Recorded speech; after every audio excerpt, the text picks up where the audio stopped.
જેમણે મહાકાવ્ય મહાભારત, 4 વેદો અને 18 મહાપુરાણોની રચના કરી હતી તે ભગવાન વેદવ્યાસ. આજના વિશેષ દિવસે પ્રત્યેક વિદ્યાર્થી, પ્રત્યેક શિષ્ય પોતાના ગુરુ પ્રત્યે ગ્રેટિટ્યુડ, જેને આપણે કૃતજ્ઞતા તરીકે ઓળખીએ છીએ, તેની ભાવના વ્યક્ત કરે.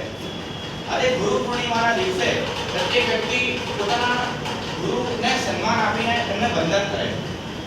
આમ તો એવું કહેવાય કે બાળકનો સૌપ્રથમ ગુરુ તેની માતા કહેવાય છે, કારણ કે જ્યારે અભિમન્યુ પોતાની માતાના ગર્ભમાં હતો ત્યારે જ તેને ચક્રવ્યૂહનું જ્ઞાન થઈ ગયું હતું. પણ છતાં જો આપણને ગુરુ કોઈ શોધવામાં મુશ્કેલી થતી હોય કે આપણને કોઈ ગુરુ ન મળતા હોય તો કૃષ્ણમ વંદે જગદ્ગુરુ, ભગવાન શ્રી કૃષ્ણ સમસ્ત વિશ્વના ગુરુ છે.